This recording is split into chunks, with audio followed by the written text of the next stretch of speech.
Set.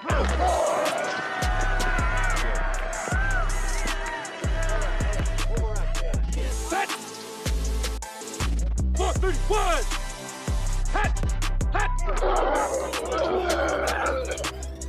Welcome to the Sunday morning podcast. Today we are four pastors who love ministry, leadership, and sports. Us Cowboy fans are licking our wounds.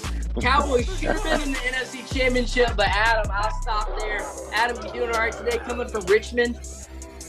I'm doing okay. It's a beautiful day here in Richmond, but I do have to confess that, here I am sitting with two Cowboy fans and a Duke fan. So I don't really know what to make of that, but here I am. The Lord greatly uses trials in our life, but we're here. Count me in on the Cowboys numbers, bro. That's Yes. three Cowboys fans. Yeah. Man, I should have skipped today. I should have just skipped it. Trifecta. Adam, we're testing your sanctification today. Today we are so happy to invite our guest coming all the way from Southeastern Baptist Theological Seminary, the one and only Dr. Scott Pace. Dr. Pace, you doing all right today, sir? Man, I'm doing great. It's a beautiful sunny day, and things are looking up. Things are looking up. Nice. Well, hey, me and my dad are coming remote. Adam, we are in your state today, coming from Virginia. Flew in early this morning. Dad, you feeling all right today? I'm doing good. I'm feeling really good, especially since Dallas just did something very good and very meaningful and very special. We got rid of our OC. So, man, I'm feeling good. It's a new day. Adam, next year, Yeah. we're coming. There it is, right there. There it is. Right on time. Time.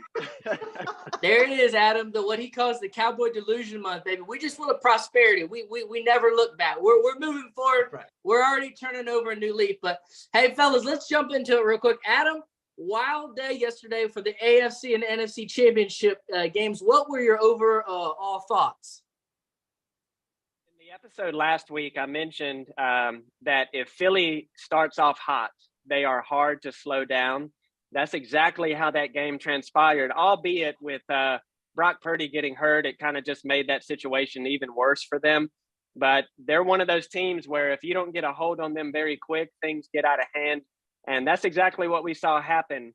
Jalen Hurts, as much as we've spoken well of him, and he didn't play terrible yesterday, but he wasn't the reason they blew them out.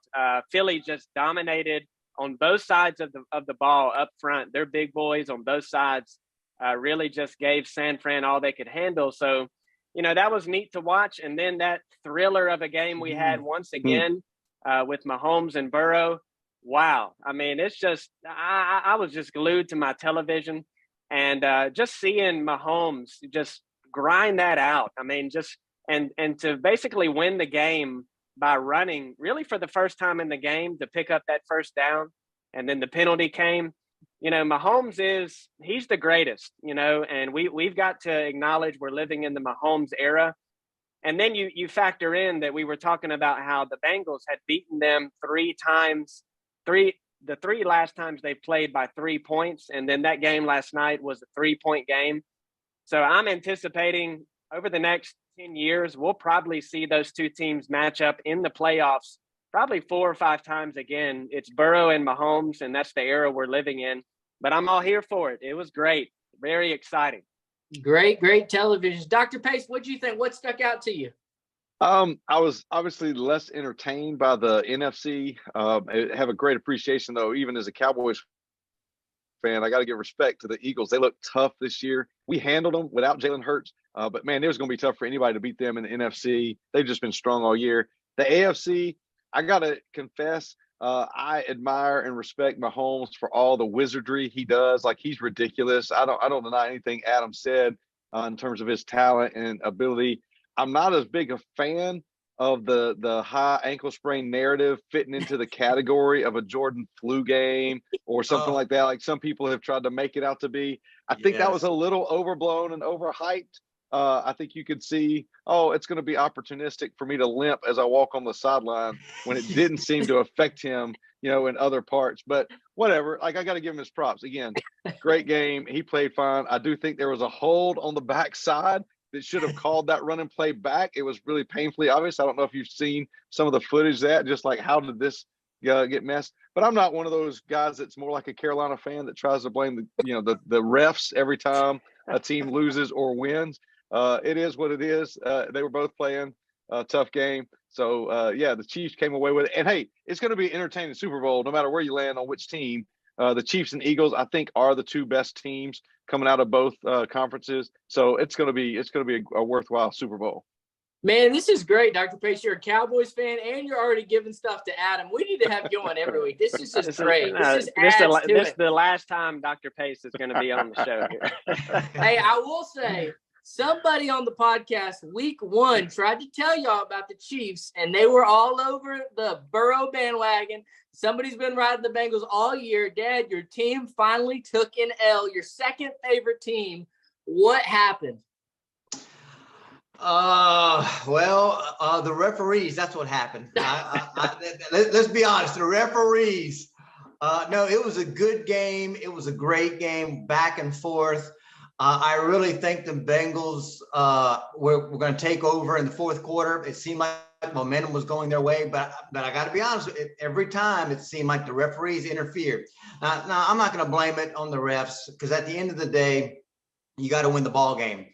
But every time it seemed like Bengals were really going to take over the fourth quarter, then something happened and took them back. But give it to Kansas City. They played tough. The defense played tougher than I thought that they could play.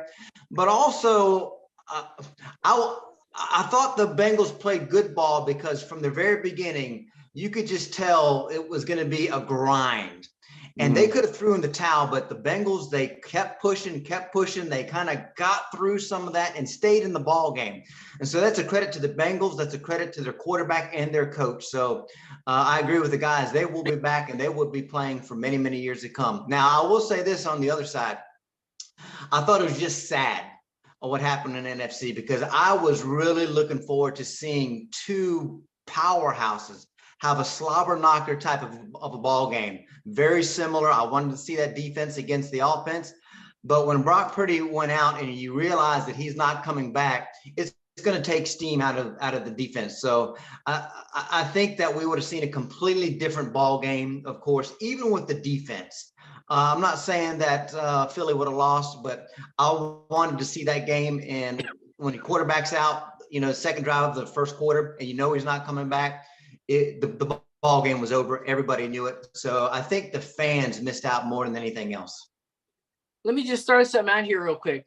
If you think back a few years, how full circle is it thinking about to Alabama, Georgia, Jalen Hurts playing terrible in the first half, Alabama fans, Robbie Woodham, shout out TTU alumni, were saying bench Jalen Hurts. They put Tua in.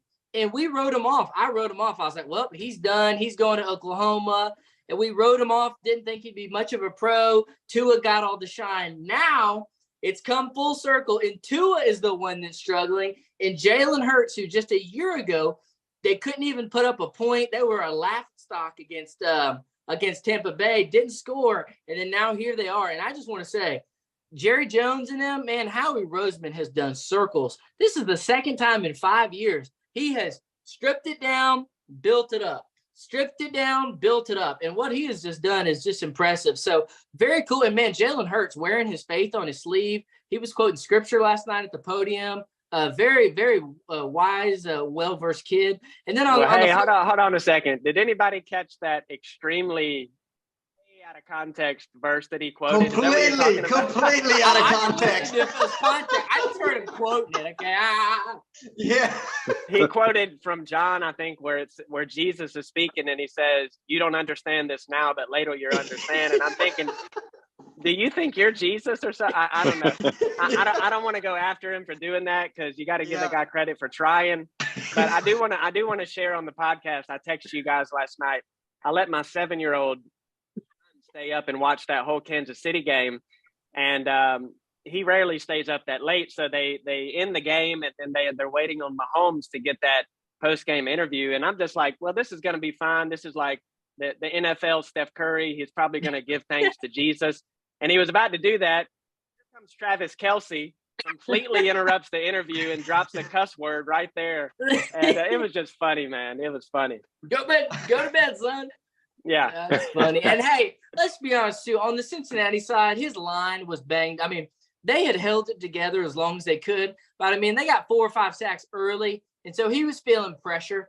And so he was definitely at a disadvantage. I mean, if you take in the ankle and then his O-line, did a disadvantage, but he didn't play bad by any stretch of the Hey, imagination. listen, Chris Jones won that game for them. Oh, like yeah. he had that kind of Aaron Donald type performance that every time they needed something to happen, he got a sack or he got a pressure. Or he got like Chris Jones definitely was the difference maker for the Bengals. I mean, for the Chiefs last night against the Bengals. Totally agree. Hey, Joseph, Adam's right. He came in, Kelsey came in right at the wrong time, but he did have the line of the night. Shut your mouth and know you're a roll, jabroni. I mean, come on, I like that. Yeah. Hey, and Quoting the rock. say, Quoting the rock. the Cincinnati mayor is going to be getting hate mail for a long time. Man, what a goober. Well, hey, Dr. Pace, let me ask you this. We still got 2 weeks, but what's your early thoughts on Super Bowl?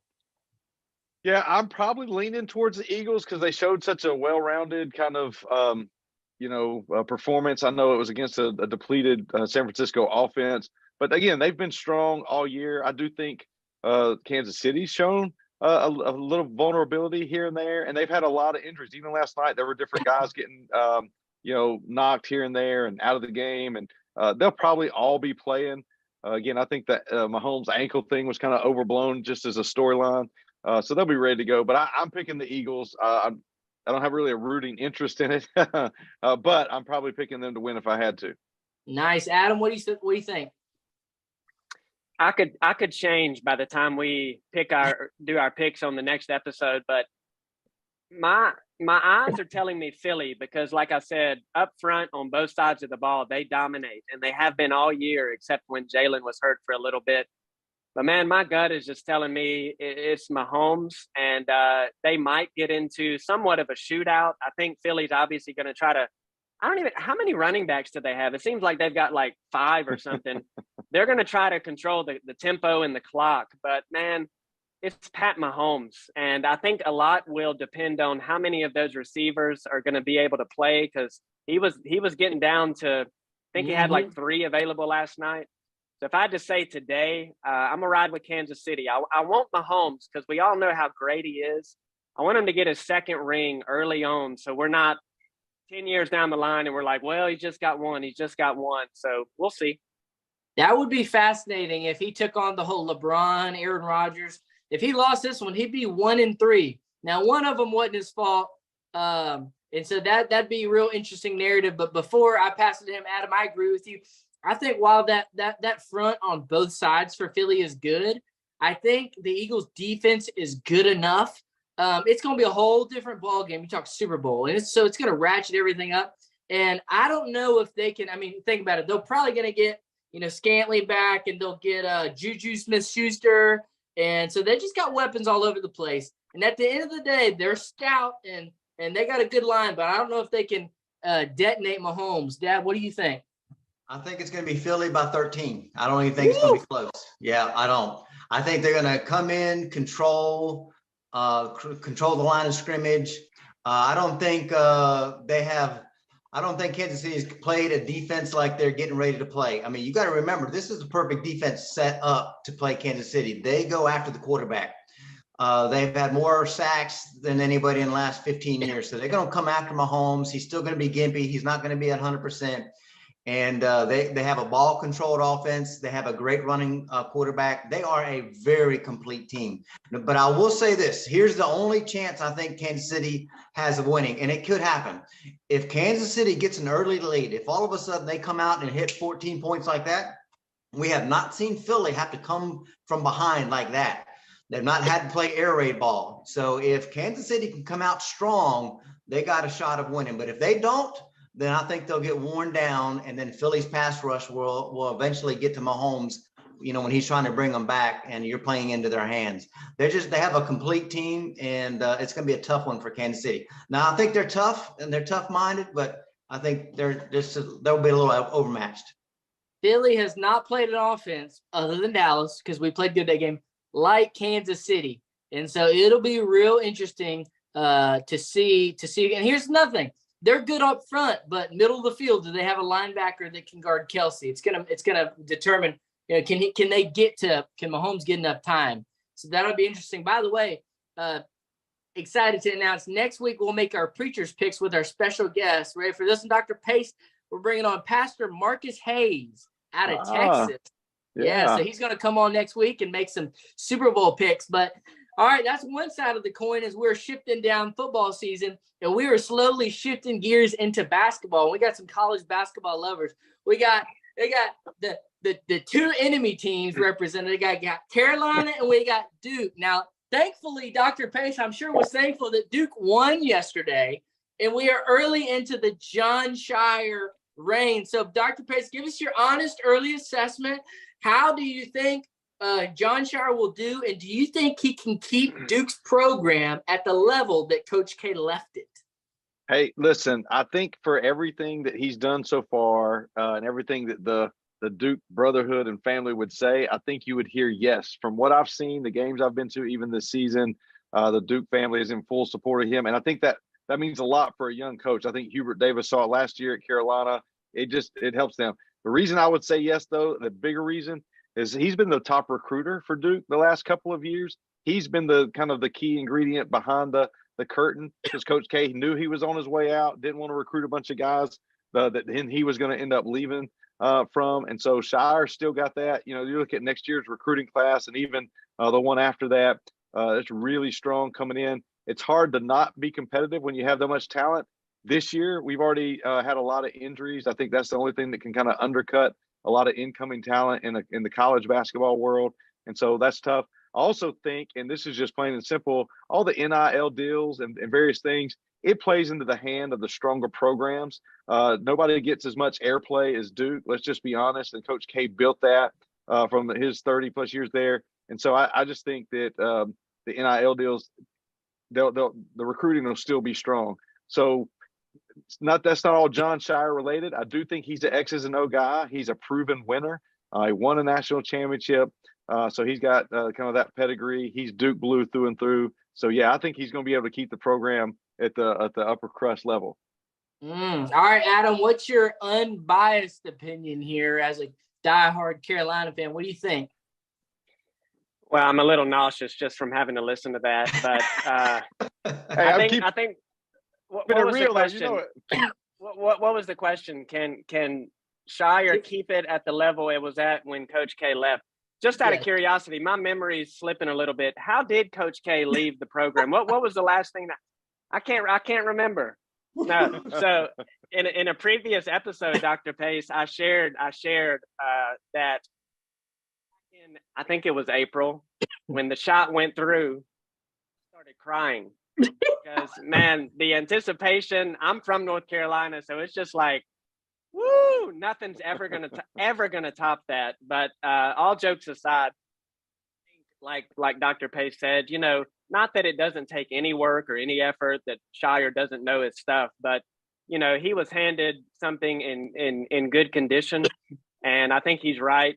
Duke has already been leading the way, them and Coach Calipari at UK with these one and done players, and the NIL is just going to increase that. Thankfully, Hubert Davis has been killing it for the Tar Heels. He's actually done a far better job recruiting 5-stars than Roy ever did. Mm-hmm. So, nothing about this rivalry is going to be diminished in the slightest bit. But it's always going to be fun. And guess what?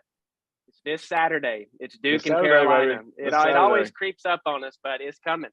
Man, Dad, as an unbiased person, what do you think? How do you see the playing field leveling out? It's going to be interesting to see what happens, because through the years, I was a fan of the Running Rebels. I mean, I was a huge fan of Jerry Tarkanian, and they had a great team for about 20 years. And as soon as he left, it took a little while, but it has absolutely tanked. So it's going to be interesting to see. I think Hubert Davis is going to be fine. I'm not sure about Duke, because if you ask the average fan, they have no idea who the coach of the Duke Blue Devils are. So I think he's got about 2 years, 3 max. And if you don't get that thing moving and grooving, it could spell the end to the Duke Blue Devils. The real question will be, to put it in football terms, does their name brand balance out to what Coach K was? If you say Ohio State, Jim Tressel, Urban Meyer, they're a machine. Notre Dame, they're gonna keep going. But Coach K was so polarizing that I'd say his name was equally as you had the glory years with Sele and all those, but man, he's considered the GOAT by NBA guys. And so that's the kicker, is can he keep that brand? If he can keep that brand the first few years, and I think Hubert put pressure on him, being that Hubert's first year, even though they didn't win, he made a run. And so they've got to have some early success. I mean, this isn't the year to have bounced out in the first round, or, even if he made a Sweet 16 run or made a good run in the tournament. But as a fan, I'm excited for the next generation of ACC blood. We lived in North Carolina for a while in Greensboro, and man, when the ACC tournament would come, there was just nothing like it. So definitely will be something to watch and to see if he can keep it up at that level. Hey, well, Dr. remember, Joseph. What? Remember, Joseph, Duke has one coach. That's it. Yep. North Carolina, they've had some good coaches, 2 Hall of Fame coaches.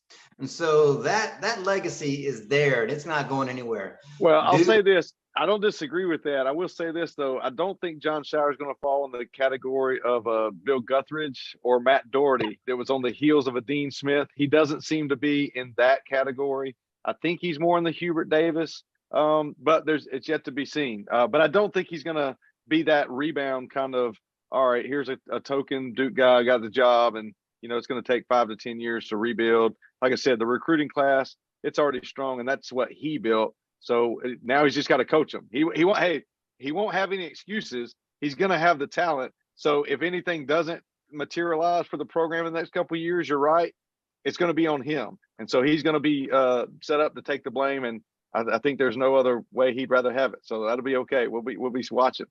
Dr. Pace, I'm going to ask Adam to refrain from letting any vomit come out of his throat when I ask this, but because we've probably never been there and we'll never be, how awesome is Cameron Indoor Stadium at its peak? Yeah, tell us about that high school gym, Dr. Pace. Yeah, the high school gym that Carolina got beat in last year. It's tough. It's tough. Everybody that goes there will tell you that it's a unique atmosphere. The only Duke Carolina game I've ever been to was actually in the Dean Dome. My sister went to Chapel Hill and she got me tickets for my birthday one year to go to the Duke Carolina game. Duke ended up winning that game. So I said, I don't ever want to go to another Duke Carolina game in Chapel Hill again. I'm just going to leave the record perfect while it is. But it doesn't matter who they play in Cameron. It's hype. It's unique. It's just like no other venue. You hear all the same stories about a Wrigley Field or other historic venues in different sports. It's a classic. It is what it is, and I think it's the greatest college basketball venue anywhere. Definite. I do want to check it out, but Dr. Pace, there's some revisionist history. Duke didn't beat Carolina at Cameron last year. That was the Coach K going away game where they had almost every player he had ever coached there for his last game. And they probably took up half the bleachers. Hey, you're right. It was in the Dean Dome we beat y'all last year. So you're right. I got that flipped around. So out. Yeah. That's funny. Well, hey, we enjoyed talking sports. Hey, it's so refreshing to have a pastor who equally knows about sports as much as we do. So that's great. But hey, we're going to shift gears from sports to ministry and leadership. And Dr. Pace, I couldn't remember what your official title was, but could you tell us just a little bit about you, about your family and your girls? We've heard your sports bias. Tell us about what you do at the school. And we started asking this to pastors, and I didn't put this on your notes, so I'm gonna throw this one at you. You're like the preaching chair at Southeastern. So they'll end with, what's your biggest preaching blunder? So go ahead, sir. Tell us about yourself. Oh gosh, you didn't put that on there, and I don't know. Sometimes I did teach you that transparency is not always a good thing, right? There has to be a limit to it. So I'll get to that one last. Hey, I get to serve here as the dean of the college at Southeastern. I get to teach all kinds. I had Adam and get to teach from the undergrad level all the way through the D-Min and PhD. And so I really enjoy that. I teach preaching and pastoral ministry and student ministry. So those are all three places that my personal pastoral ministry experience overlaps. And so it creates kind of a fun dynamic because those are three worlds that really complement one another and yet at the same time rarely come together. So I get to kind of swim in all those waters. That's a lot of fun. My wife and I have been married for this year, 2023. It'll be 24 years in August. We have 4 children, 3 girls and a boy. The boy is second in line from oldest to youngest. So there's 19, 16, 12, and 10. And so life is full and life is fun. I get to do a lot of those things. Man, preaching blunder. Gosh, I've said some things that I would certainly take back, not just doctrinally, but just, figures of speech that you just look out and you say, that did not land like it sounded in my mind, or that was not really the best way to phrase that in the context I'm in. I'll just kind of leave it at that and not be specific, because I would have to relive that moment to say that. But there's been plenty of them. That's for sure. Oh no, we totally get it, and we have had many laughs at ourselves and other preachers. And you preach long enough, it's going to happen. But yeah. Hey, super excited to have you on, though. For those of you that don't know, you and a guy named Shane Pruitt have recently come out with a book called "Calling Out the Called," talking about calling people up and into ministry. And so, Dr. Pace, we wanted to tell you about this book, but also when you're done, kind of pass it around. Dad and Adam, and I know we all are very passionate about helping people with the call of ministry on their heart. So tell us a little bit about the book and why you guys chose to write it, and where that kind of comes from in your heart. Yeah, I'll give you a nutshell of kind of the genesis of it. It really came from the fact that a few years ago we started getting a lot of questions for, hey, you have any youth pastor recommendations? Our church is looking, this type of thing, and we began to see that well was running dry. And that became an indicator of a bigger kind of famine or drought, if you will, because youth ministry was always kind of a pipeline towards senior pastor ministry.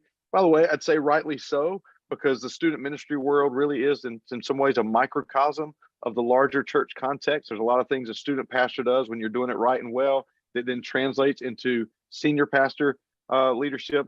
But anyway, so we began to see that. And then we began to read statistics and hear even more significant struggles that churches were having, specifically with identifying or finding senior pastors. And so we came across some statistics, some that your hearers might be interested in.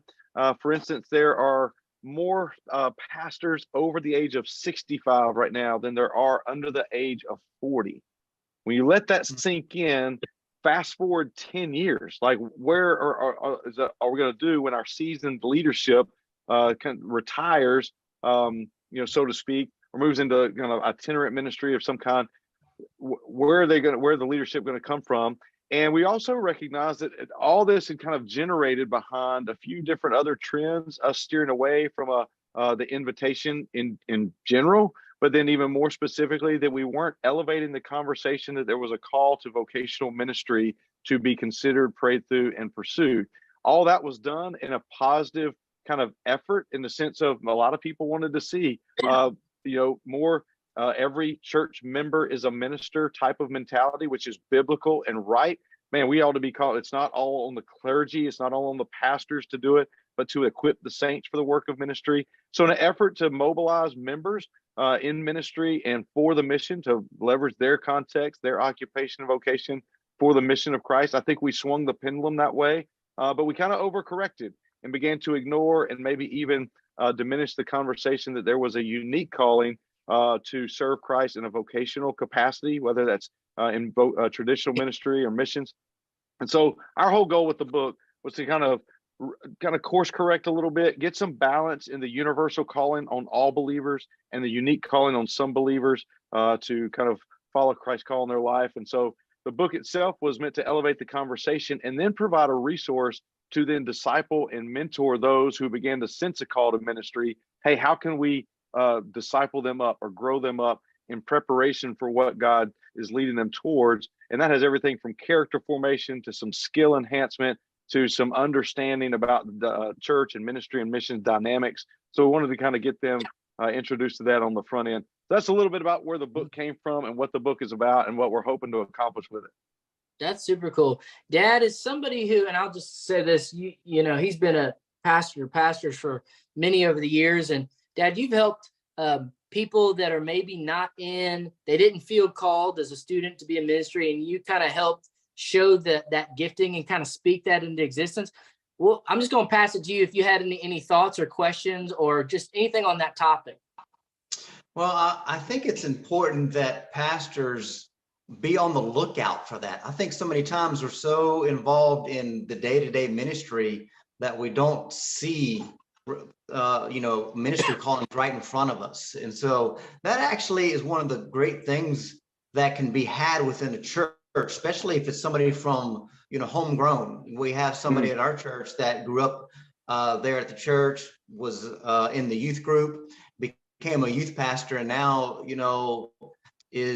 could be a senior pastor, could be an associate pastor at the church.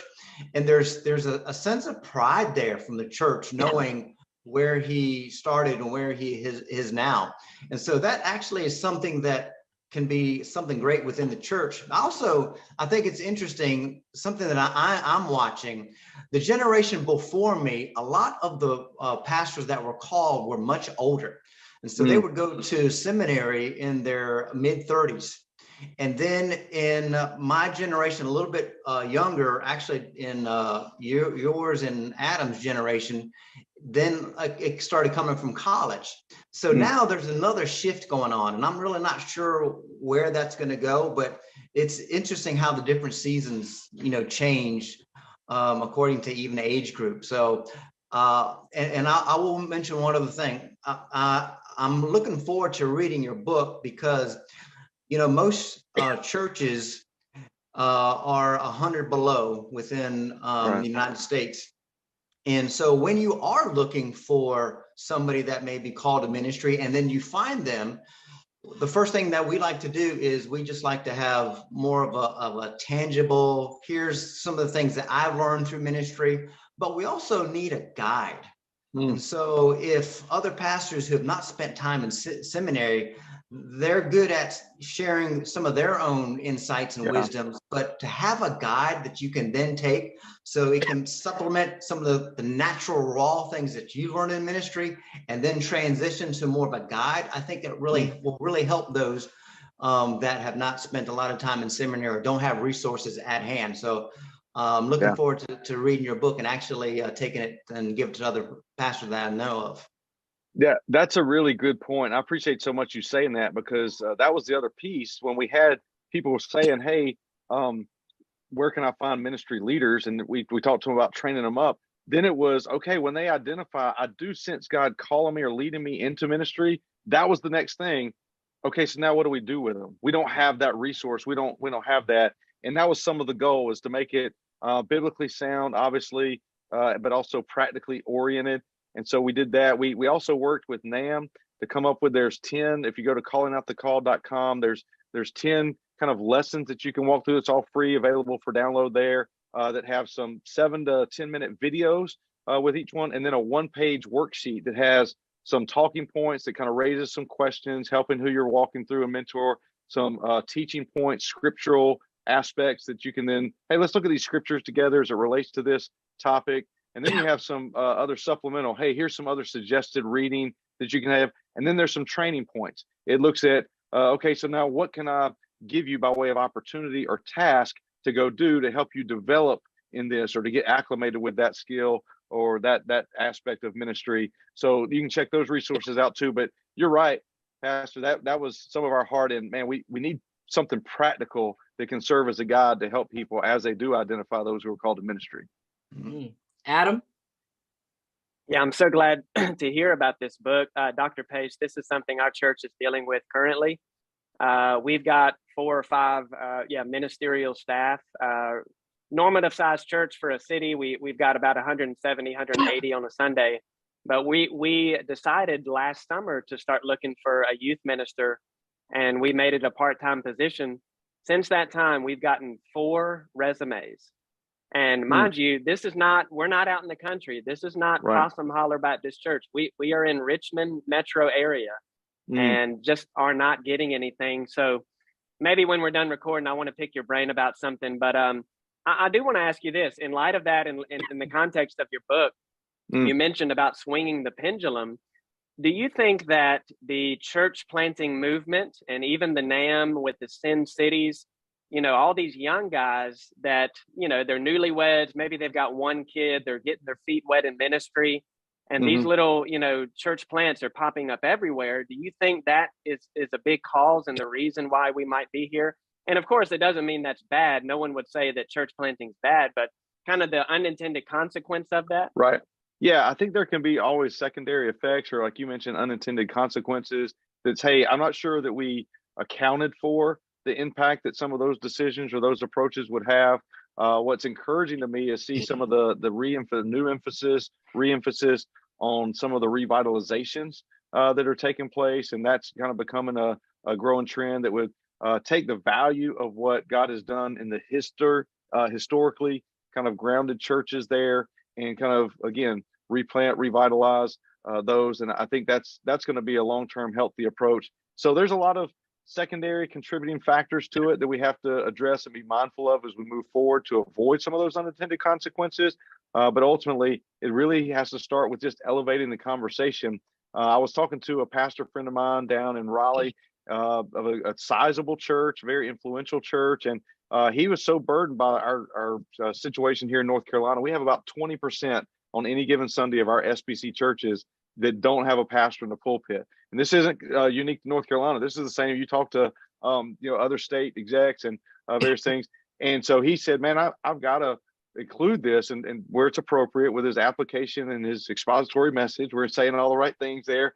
Okay. But he said, some of you, God has used you in your current vocational context. He says, God just issued a call to our church members. You need to prayerfully consider, is God calling you to leverage this second part of your life? And Pastor Joe, that's some of maybe what you were talking about, that second season of your life calling to ministry. He said he had 4 church members that week, independent of one another, say, Pastor, I need to really prayerfully consider this. I sense that God may be leading me to do that. And that's just, again, an anecdotal testimony of when we elevate the conversation, it provides a category and maybe the opportunity for God to stir in the hearts of the listeners there that previously wouldn't have or haven't considered that as an option.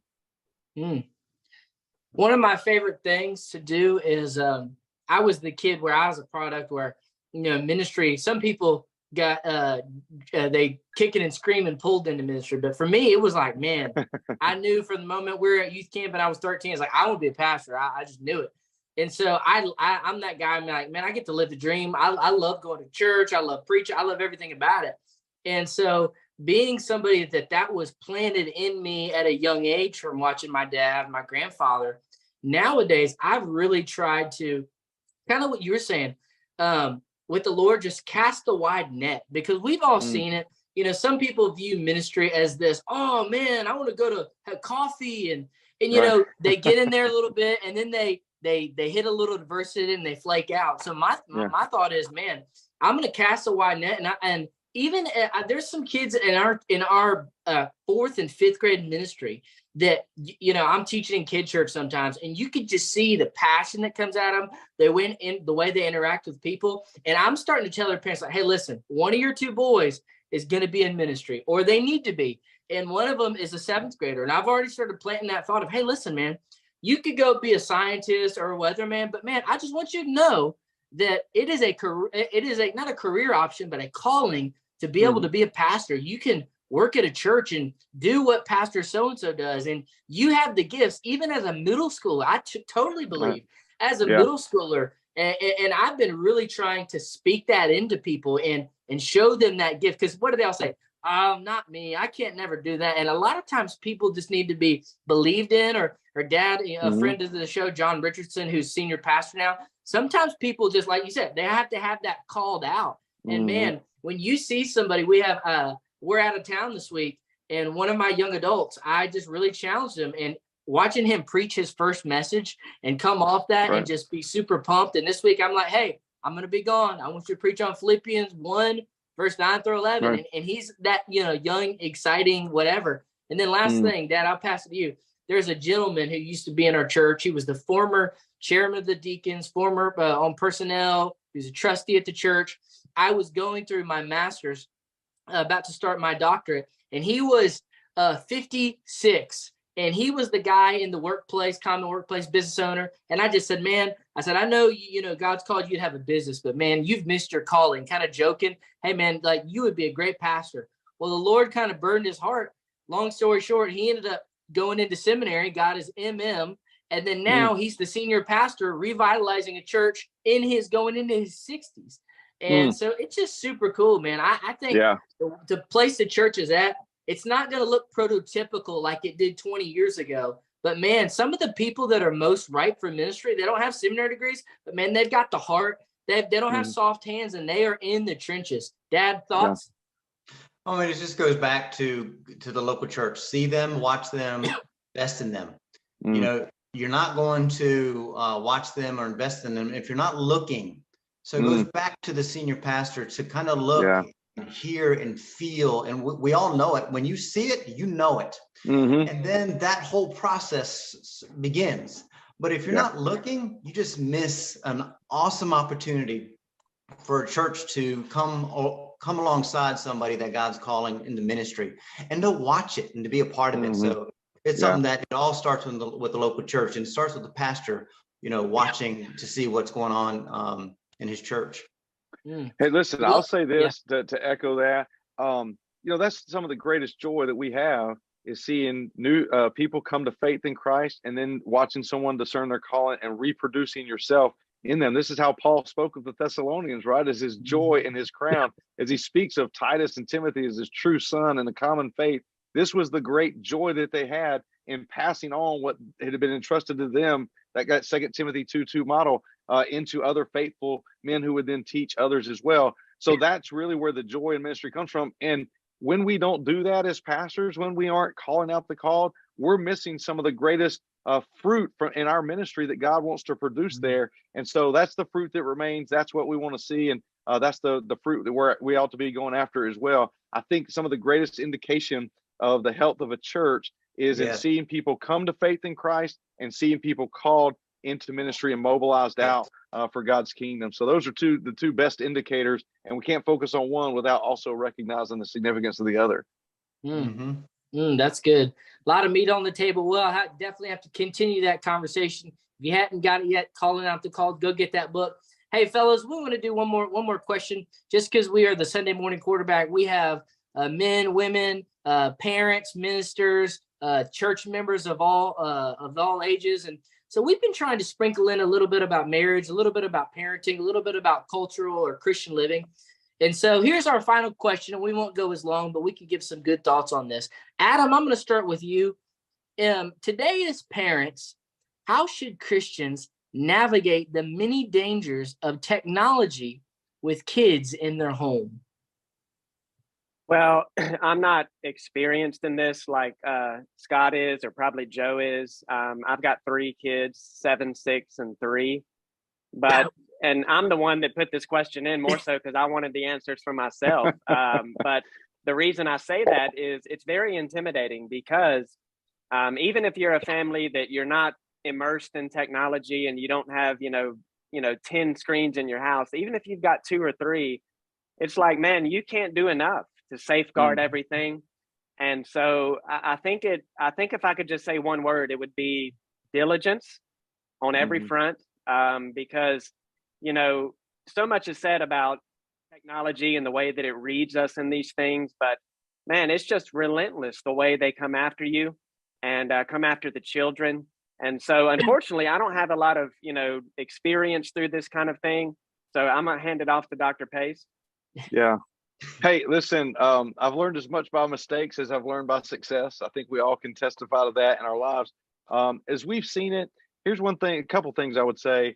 One, you can't ignore it. Look, a lot of our kids in school, no matter whether it's charter school, Christian school, public school, or even homeschool, at this point, they're using technology as part of the education. And so to try to somehow detach them from technology, you're pushing the rope uphill. It's not going to happen.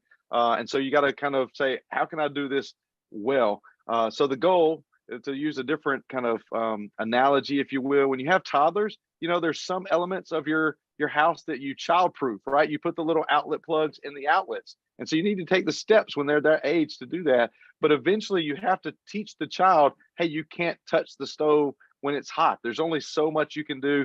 Otherwise, you have to condition the heart to make wise and healthy choices. The other thing I would say is be informed, be educated. It's your responsibility as a parent to know what's out there, to know what the trends are, to know what students are kind of getting bombarded with, or even younger people. It's just getting younger and younger, and how to navigate that, conditioning them, having those conversations, being proactive rather than letting kind of the children educate you. You need to be the one educating your children. And then, like parenting with any area of discipline or kind of safeguard, is consistency. Man, you got to have consistency. The moment you begin to waffle, the moment you make it situational, we all know situational ethics is bad. That's not the right approach. You want to make sure that you develop those consistent patterns to where their heart is conditioned in the right way, and to love the Lord and what that looks like. The other thing we try to do is very simple, pragmatic here, but we have kind of no phone zones. So if we're sitting at the dinner table, if we're out at a restaurant, it's easy for everybody to just kind of gravitate into their little black hole that's in their pocket or whatever in their device. And we make it intentional to set that aside to where they don't always run to that. We also try to limit the time they spend on there. Don't try to put them in a room where they're alone with their device, but making them, hey, you can be on your device, but you can be down here with us, that type of thing. There's just some safeguards like that I think are really practical and really, I hate to say common sense, because a lot of people don't use the common sense God's given us, but common sense. And don't use technology as a babysitter. Too many times it's so easy to just say, look, just sit down with this and go do, dad or mom has to do this, and we use technology as a babysitter. That's a recipe for disaster. Dad, I know you're a low-tech man in a high-tech world, but any overall big overarching thoughts you have for any parents out there? Yeah, know your kids, know their personality, know how they learn, know how they listen. It's not what you say that matters, is what they hear. And so it's important that you understand where your son or your daughter is and communicate with them well. And so, and then it changes as they get older, the way you communicate, the way they hear. When they're a child, they listen different when they're a teenager. As they grow, try to mature your conversation a little bit. But again, it goes back to watching, listening, and investing. It's all the same. But spend time with them. Really hear what they're trying to say, even if they're not saying it. And so you have to give it some real effort. So when you're listening or have a conversation, it's more about what they're saying than what you're saying, because what you hear dictates what you say. So it's all about really hearing what your son and daughter, where they are, what are they learning, where are they going, and then don't be afraid to change some of your methods depending on the age group and how their personality begins to change. From a football perspective, for years I think we got away with playing defense, but now you have to play offense to the point where my daughter's cartoons that she watches, it's a regular thing for one of her favorite cartoons to be introduced to a, sexuality topic or, just a very, very adult topics. And so I think you have to flip the switch and be offensive. But let me also say this. I think for years, this conversation based around, most people thought of it in terms of boys, but now you have to widen as a father of two girls, the social media aspect. It attacks females too, but also in different ways. So if you're talking, Instagram, social media, identity, and the things that they're finding their worth in, that's a whole different side of the coin where we traditionally might not be okay, websites that they don't need to be at, but that is just as equally as damaging. And so we've got to really widen our thoughts and be proactive and offensive and think, okay, these things are going to encounter them, kind of like Dr. Pace, you were saying. So when it comes to you, I might not be there. You might be with somebody else, preparing for when it happens or when you're attacked or when you're on Instagram and you have these thoughts of really questioning your identity or comparing your worth to others. And so I think we really need to expand that topic because a lot of teens are really struggling just as much in that identity phase. Adam, what do you think? Yeah, go ahead. Let me just say this real quick. I think where parents really struggle is when they just focus on the moral approach, the yes and the no. There's a part of the moral approach, the yes and the no of life. There's also a philosophical approach. And those two things have to come together. And so we have the time where it's the yes, the no, the right and the wrong. but we have to have that philosophical approach, meaning we're really listening to what they're saying. And that's when we can really dive deep into their lives. So there are two different methods going on in a person's personality and psyche, even, biblically and spiritually. Adam, you want to finish this up? Yeah, I don't have anything to add, but I've got 2 books that I'd like to recommend, and maybe we can link those underneath this along with Dr. Pace's new book. One is by Andy Crouch, who's well known for a book, I think it was called Culture Making, but he wrote a book called The Tech Wise Family. And it has just a lot of those very practical things like Dr. Pace mentioned about, no phone zone and things like that. And then Tony Reinke, who I think is John Piper's kind of right-hand man, he wrote a book called 12 Ways Your Phone is Changing You. And oh my goodness, it's one of the top 10 books I have ever read in my life. And maybe that's because the phone changes me, but man, and it's not a knock on technology. It's not, berating technology, but it's just showing here is what this thing that's supposed to be a helper can do if you don't use it as a tool and you become an instrument for itself. And so I would just highly recommend those to everyone listening. You would benefit from them. Let me recommend, add one more to that, and it goes along with what Joe was saying. Paul Tripp wrote a book. It's been out, I don't know, probably close to 20 years now or more, called Age of Opportunity.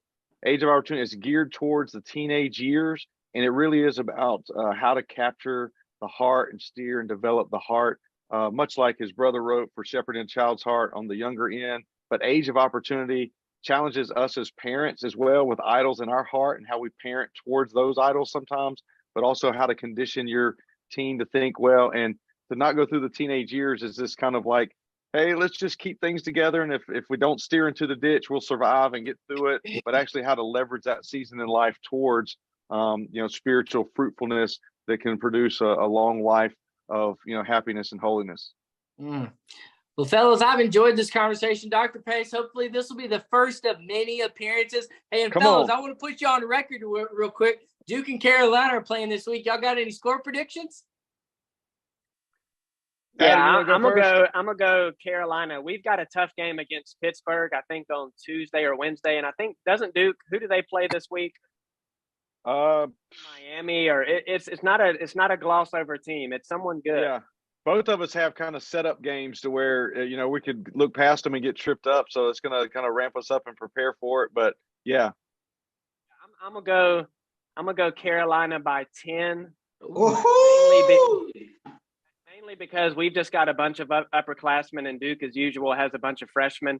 I think Roach is there, so he's going to do okay. But yeah, I think we'll make light work of the Dukies this weekend. It's not going to surprise you, right? We're both going with the homer pick, right? Yeah, like you went with Carolina. So, but I'm going to argue a little bit I do think home court advantage will help a little bit, especially with the young kids. I feel better about our front court than I have in a long time. Lively is a shot blocker and can contest a lot of that stuff that comes inside. I don't think Caleb Love can somehow hit the lucky jackpot 3 times in a row against Duke. The last 2 games against Duke, Caleb Love killed us. I'd love to hear Adam's take on Caleb Love. I think a lot of Carolina fans are kind of, not to be punny, but love-hate relationship with him. He can shoot y'all into games or shoot y'all out of games. And I got a feeling that, we got some better defenders on the perimeter that I think will give him fits, but I think he's going to try and play hero ball too much. So I'm going to give Duke the edge by somewhere into the 6 to 8 point range. Nice. I love it. Hey, man, we just go ministry to sports. Bam, like that. Love it. Hey, Dr. Pace, we appreciate you coming on. Everybody, have a great week. We'll see you next week with Pastor Marcus A.